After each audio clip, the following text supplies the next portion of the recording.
All right, we're here with our buddy Drew. He was awesome enough to lend us his awesome AMG. We're gonna kind of take it for a spin, go through some details, but wanted to get him on here, tell him thank you, and kind of discuss it a little bit.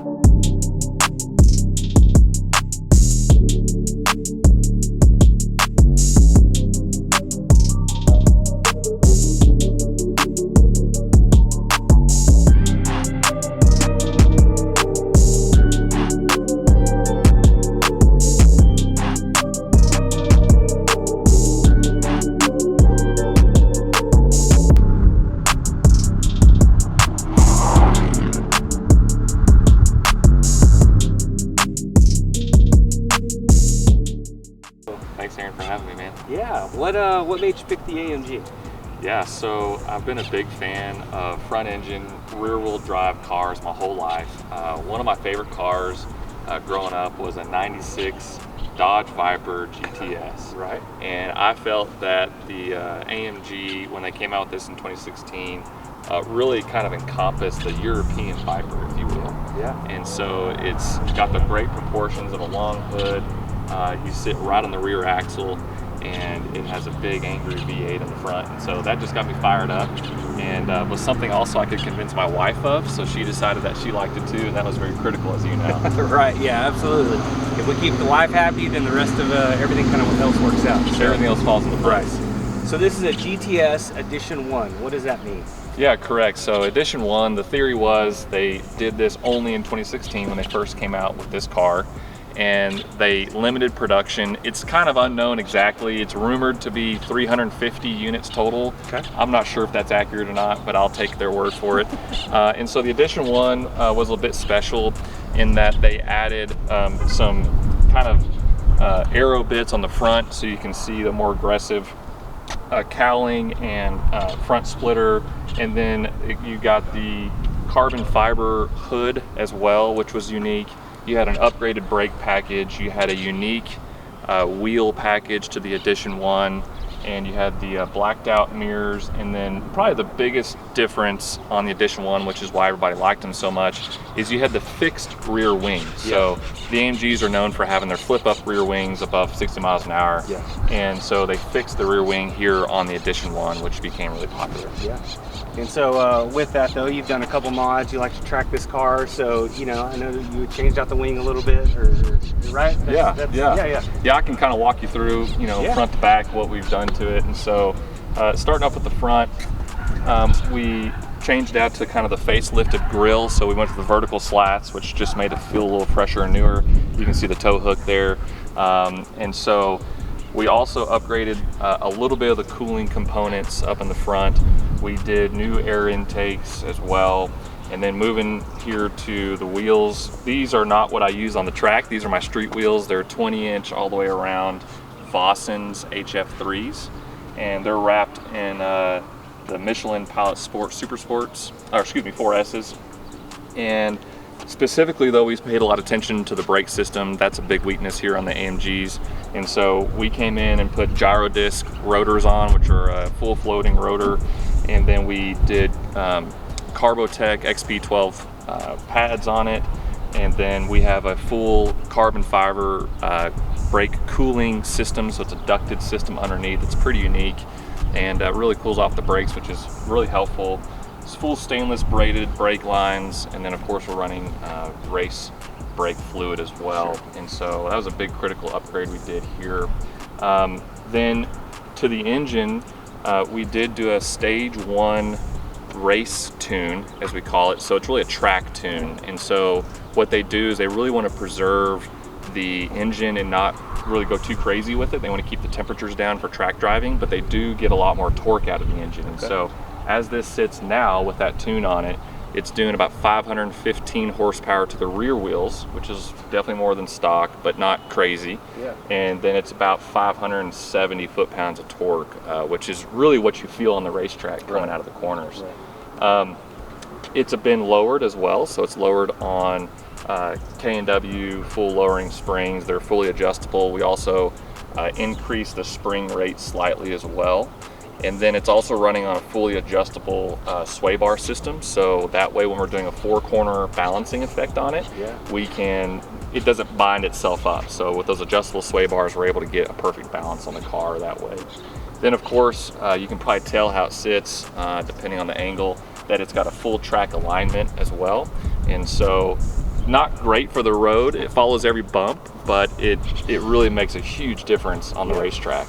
And so one of the big weaknesses on these cars is tons of understeer going into a corner.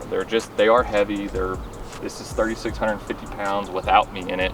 And so you put me in it, it's 3,850 pounds, somewhere around there. And so you really feel the weight around the racetrack. And so you really want to set up the front end to be more nimble, to get more bite on turn in, because that's really the main weakness of it. It's a rack and pinion system, full hydraulic rack and pinion, which is kind of archaic these days. Everybody's going to full electric, right? But as you know, the full hydraulics is really where you get the great feedback. And so that's been a big benefit as well. It has downpipes on it, but they're just the 200 cell downpipes from Rentec, which are very mild, and so you can still get it out of the neighborhood without waking too many people up. And also it doesn't throw any codes, it passes emissions, and that was really important to me, to have kind of the best of both worlds. To easy. Yeah, take the wife out to dinner still if I needed to, let her drive, she loves driving this thing, but still get on the racetrack and let it open up and kind of hear it. So those are the main differences underneath, and then of course you can see the carbon fiber rear wing. We added that as well. It's just a little more aggressive than the stock Edition 1 wing. And it does help a little bit, once you get some speed up in a high-speed corner, you feel the stability on the rear end a little bit better. And so those are basically the upgrades that I've done to this car, all that I can remember off the top of my head at least. And like I was saying, it's just a blast to drive on the street, and it's really, really impressive on the track. That's awesome, man. So really tailored more so to just track driving and not just straight line speed. Like a lot of guys, that's what they go for, is just let's throw a tune on it, let's just straight pipe it, and so we can hit it hard. This is actually a driver. And we've done some festive driving, I guess you could say. Sure. Up out in Mexico, we'll just say that. Yeah, so, exactly. Through some canyons and stuff. And man, it's I love seeing this car, and saw it behind me for quite a bit, and then you got around me and following along too, man. So it's I love these. I came very close to buying one of these instead of my BMW. You know, I mean, you let me take this out just to kind of test it out when I was looking. So really, I have a special place for these. I really love the AMGs. I think that long hood, They're super unique with the long hood, right? Yeah. And so what's so cool about these, and we'll open up the hood in a minute and you'll really be able to tell, but it's a front engine car, but reality is that engine doesn't start until almost behind the front axle. And so what they were able to do is actually get more weight to the rear axle than the front axle, which is really unique for a front engine car. And so it's actually 53% of the weight on the rear tires versus the front axle at 47%. And you really notice that out on the racetrack coming out of a corner. It just sets really nicely. You can get on throttle earlier, and it gives you a lot of confidence coming to that corner, which is really reassuring as a driver. Well, man, I appreciate you bringing it out. We'll definitely get some more video and show some more stuff of the car. But again, thank you so much. Yeah, thanks, Aaron, for having me, man. Enjoyed it. So depending on the year, Mercedes put out multiple different options for the AMG GT. So it starts with the AMG GT, then adds on from there. So you've got a GTS with a bit more power, then the GTC with a bit wider body and power, the GTR with even more power and aero mods, and then the GTR Black Series, which is pretty much the ultimate track weapon that's also street legal. So basically all different levels of accommodations and specs can be used in all sorts of different ways, from daily driving to all-out track cars in a sense. It's very unique. I do like this AMG GTS Edition 1. It just makes it a little more unique being with that limited production run. So the GT is basically a cut down version of the Mercedes McLaren SLS that had the gull wing doors. The engine in the AMG GTS is a 4.0 liter twin turbo V8 that in stock trim produces 503 horsepower, 479 pound-feet of torque at the motor. So the standard GT has 456 horsepower, 443 pound-feet of torque. But like Drew was saying, he's got a little bit of extra horsepower with that tune, so you can imagine this thing is probably a little bit closer to 700 at the motor. Power comes from that motor through a carbon fiber torque tube that connects to a 7-speed dual clutch transaxle that is actually the same unit that was in the SLS. In stock form, the car can go from 0 to 60 in about 3.5 seconds and do the quarter mile in about 11.6. So you got to imagine with that tune, it's probably a little bit faster, maybe even dipping into the high 2s for the 0 to 60 if you could hook it up, and definitely going to be hitting 10s in the quarter mile. Top speed is actually 193 in stock trim, so we may be getting closer to 200 with that tune in there. So you got to imagine when Drew's out at COTA hitting those straightaways, he's going to be flying. All right, let's give it a start.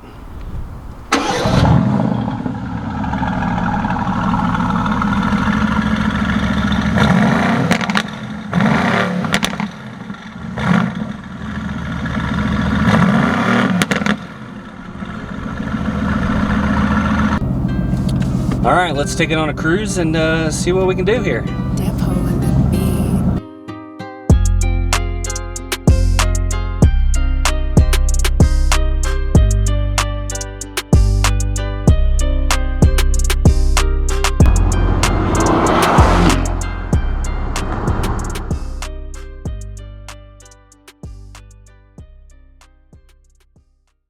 We've got it in Drew's individual settings, which has got the suspension kind of tightened up. The exhaust is pretty much open all the way, and we're in manual mode. So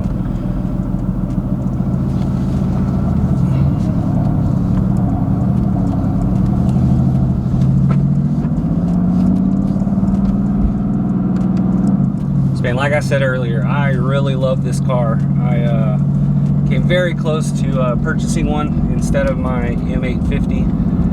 Kind of came down to daily driving. This, you know, you could daily drive this, but it's a little hard to get in and out of. And I think just the daily comfort of it, mine's a little bit easier to deal with. But then can still open it up, have a good time, but then you know, just take it easy. But we'll see. This might be back on the radar at some point.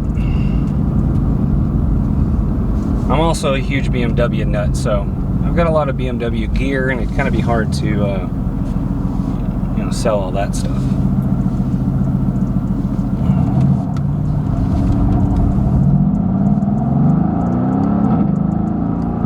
Ooh, 2 little pops.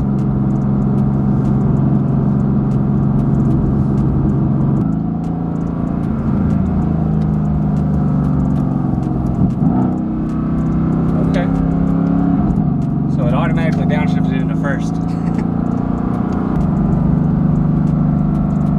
So while this is set up for track driving, man, you know, a lot like the Huracan, it's really not that stiff or tight.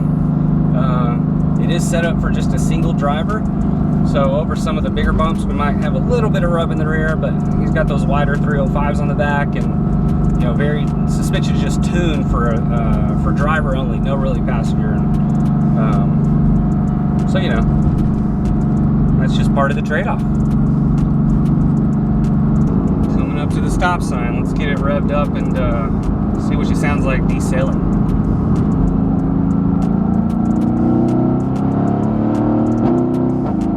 Golly.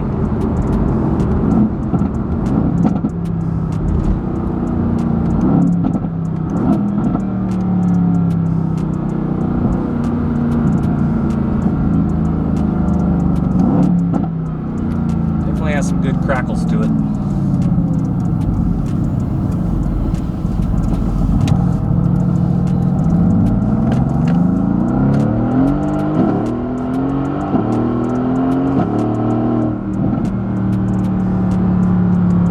A little traction control interference, but it's probably a good thing. Wasn't even flooring it either, but just like that, we're up to highway speed. Here we're in 7th gear, 75 miles an hour, not loud, like you could cruise this all day.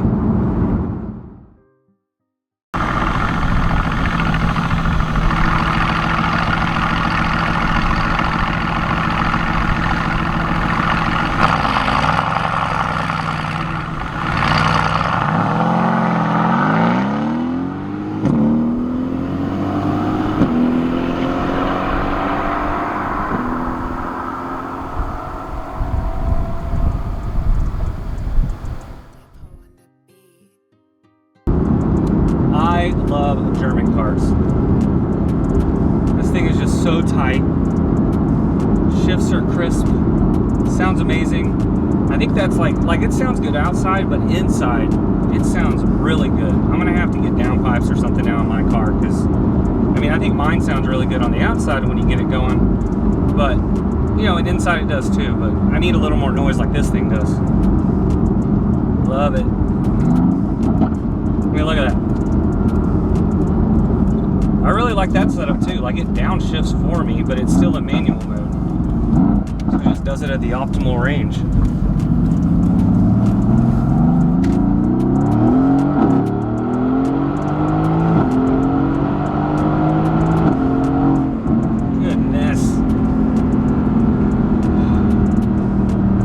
Trying to get me to buy one before I got my car. Now he's got me driving it again.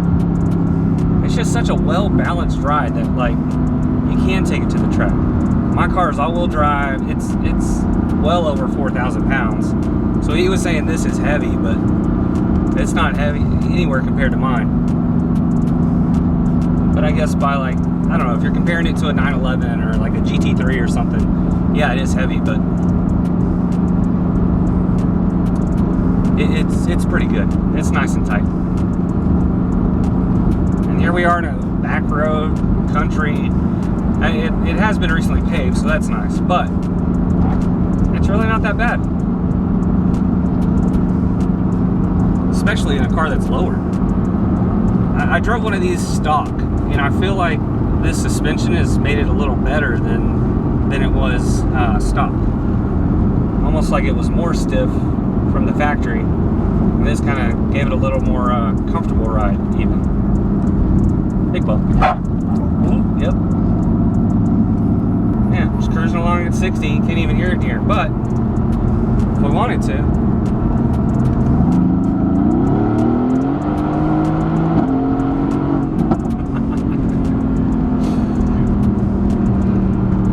I was trying to get a little loose at 60 miles an hour. That's fun. Price point on these cars, I think it's leveling out. Pandemic pricing, man, they shot up like crazy. I know Drew got this one at a steal a little before the pandemic, and man, you couldn't get this car for more. It was 30 or 40 more than what he paid for it, but they're really starting to level out, come back to reality and price points. So you know, you can get one of these for under 6 figures. So it's not a bad deal for a nice track weapon with full AC.